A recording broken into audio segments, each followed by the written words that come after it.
Hey guys, welcome back. So today's episode is going to be a wrap-up episode. For every console that I cover, I want to do an episode that basically wraps up all of my thoughts and memories and comments about that console. And I've got a stack of games sitting over there, and they're games that are memorable to me, but they're games that there really isn't a story to go along with them that would justify it to have its own episode. So I just want to do these wrap-up episodes so that I can basically clump all those games into one episode, tell you my memories and my thoughts about them, and then, like I said, this will end the chapter on the NES, which is kind of a bummer. But let's check out these games. This game and the next one are also games that Chris owned. So we've got California Games, a game that we enjoyed playing, that we weren't necessarily that great at. Well, at least I wasn't that great at it. I can remember playing all the different sports, but the mode that Chris and I gravitated to the most was the BMX racing. BMX was huge back in the 80s. We both had BMX bikes. And so most often we would pop this game in and we would run the BMX track. And I don't remember how good I did, but I do remember crashing into stuff. So who knows if I even finished a race. Okay. This next game is Captain Skyhawk. This is a game that I don't remember having any knowledge about until Chris brought it over to my house when we did an overnight. He was kind of just like, hey, check this game out. And I really enjoyed this game. It's developed by Rare. The topography has like a three-dimensional look to it.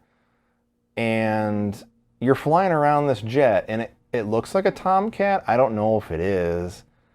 But Top Gun was huge back in the 80s. And a lot of my classmates had seen it. At least a lot of the guys had. And we would all give ourselves nicknames on the playground, like Maverick and Iceman. I think in third grade they asked us what we wanted to be, when we grew up. There was people that said they wanted to be fighter pilots. Like, that movie was just huge. So it wouldn't surprise me if Chris saw this game and he saw there was a jet in it that looked like a Tomcat, and he picked it up for that reason. But I had a lot of fun playing this game.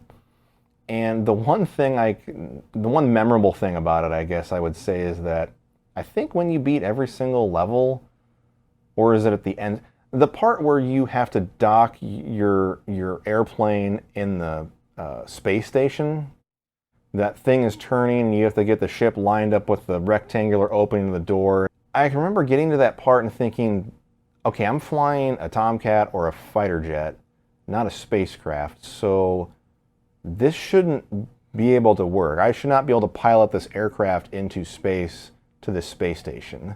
I just remember thinking that was very strange. Regardless of that, I really like this game. Okay, this next game is a favorite of mine. That is Contra. I played this game at a friend's house, also named Chris. Chris must have been like a really popular name back in the 80s, because I can just remember a lot of people named Chris. But this Chris, I met him in first grade after I had switched schools. And Chris ended up getting held back. So I moved up to second grade, he stayed back in first grade. And so he kind of fell out of my life, but then he befriended my brother, and then my brother was hanging out with him and having him spend the night. So then he came back into my life again, which was pretty cool. But one time I was over at Chris's house and we decided to play Nintendo, and he wanted to show me this game specifically. So he pops in Contra and he puts in the Konami code, and I'm terrible. I burn through all my guys. Pretty soon I'm stealing guys from him. And then when I showed this game to my stepson years ago, I put in the Konami code, but this time around my stepson was the one that blew through all of his guys and was stealing guys from me, and I just thought that was pretty cool. It was kind of like history repeating itself. So I can't say enough good things about Contra. It's a fantastic game.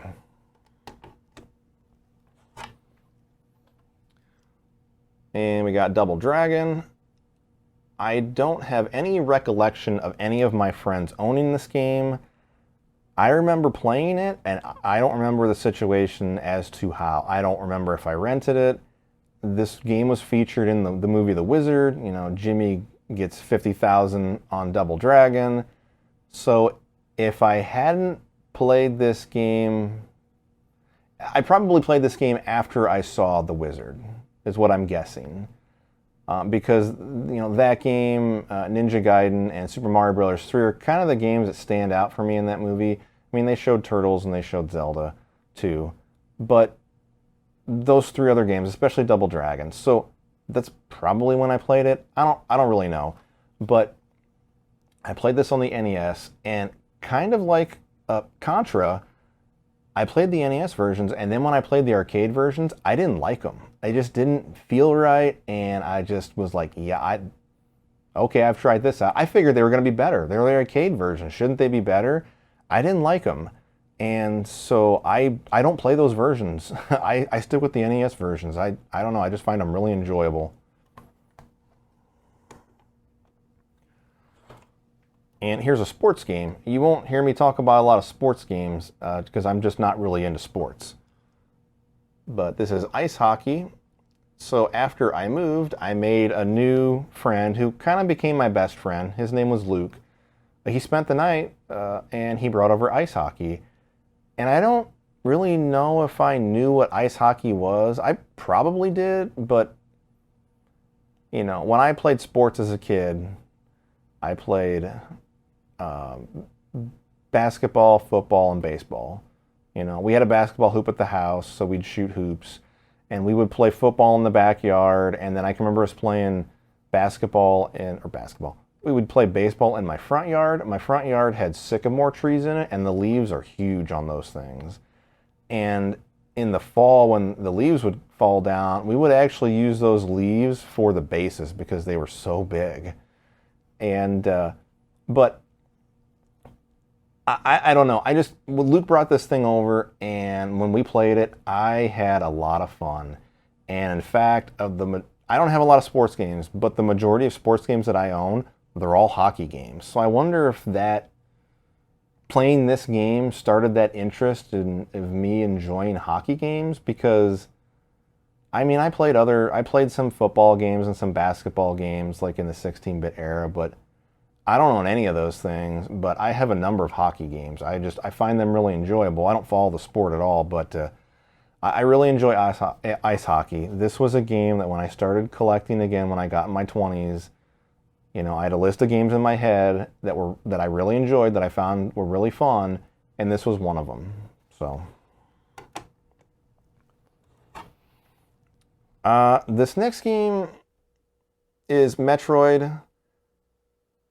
So I played this game before I moved, and the friend that had this game, his name was Adam, and I befriended him for the purpose of playing his video games, his Nintendo games. Like, I would go over to his house and I would stay up as late as I possibly could playing all of his games, because he had a pretty decent collection. He probably had like 6 to 10 games. And most of them were games that I didn't own. I can remember playing Jaws and Excitebike and Friday the 13th. I think there's some other games that I'm forgetting, but I remember playing those. But I remember playing Metroid, and I was interested in it. Like, I thought that Samus was an interesting character. Like, it looked cool, had an arm cannon, kind of like Mega Man. But I didn't understand how the game worked. I was used to playing games that you just moved your guy to the right, you dispatched of enemies and jumped on platforms. So I couldn't figure out Metroid. I didn't even think about drawing a map, but I just have the memory of, not knowing how to play this game, but finding it interesting. I don't know. It felt like a game that I needed to talk about, even though I didn't have a clue what the heck I was doing. All right, so these next 2 games we're going to show at the same time, because they are Super Mario Bros. 1 and 2. My brother owned both of these games. He got them for Christmas at the same time. Probably the Christmas I don't know, the Christmas after Super Mario Bros. 3 came out. Um, anyways, we were at our dad's for the weekend, and my dad and my stepmom got us a babysitter, and we went over to this lady's house, and I think she had like 2 kids, and they had a Nintendo sitting there, and nobody was playing it. Like, Nintendo was like my version of digital crack, and I was an addict. If I saw a Nintendo, I was playing that thing. I was going through the stack of games that the person had, checking them out, seeing if there was games that I hadn't played, and I was playing those. And Super Mario Bros. 2 was one of the games that they had. And it was the first time I really got to sink my teeth into the game. I thought it was pretty cool how you could select from different people, and they all had different attributes. And even though the game was different, I didn't know any better, and I really enjoyed the game. So I've got fond memories of sitting in their house all by myself. Like, they had this, I don't know, little tiny, probably 10-inch, maybe 13, but probably like a 10-inch television on this little stand with the Nintendo underneath of it. And I'm just sitting there on this chair, and everybody else is like doing whatever, but there's a Nintendo here, so I gotta play this thing. Now, for Super Mario Bros. 3, this was a game that Chris had, best friend Chris. And I was with him the day that he got it. There was a locally owned rental store that actually had multiple locations. Most of our rental stores only had one location. But this place had like 2 or 3. And you could pre-order games from them. And Chris ended up ordering Super Mario Bros. 3 through them. And I guess I was just spending the night, and he got the call, and we went to go pick it up. So I remember us going over there. It was really busy, and I can remember seeing a shelf that had all these copies of Super Mario Bros. 3 on it. I mean, the box art just kind of stands out like a sore thumb. I mean, it's beautiful box art. And I can just remember seeing the shelf and all these yellow boxes of Super Mario Bros. 3 that were all rented out. There must have been like 15 copies of that game. I don't know. It just sticks in my head because I remember thinking like, wow, look at all those copies of Super Mario Bros. 3, and they're all gone. Because I was used to seeing like one copy of the game. I primarily rented from that grocery store or the locally owned store that was next to the grocery store that only had one copy on the shelf. And here was this shelf with like, I don't know, 12, 15 copies. I was just in awe. I was like, look at how many copies of this one game are all in the same place. So anyways, Chris gets the Super Mario Bros. 3. We take it home. We play it. We have an absolute blast. And then eventually my brother gets it for Christmas. And hands down, this is the game that I put more time into on the Nintendo than any other. In my opinion, Super Mario Bros. 3 is the best game on the Nintendo. I can't say enough good things about it. It is a fantastic game. It's just amazing. So we got another sports title. Super Spike V-Ball. This game has the distinction of being the last Nintendo game that I ever got.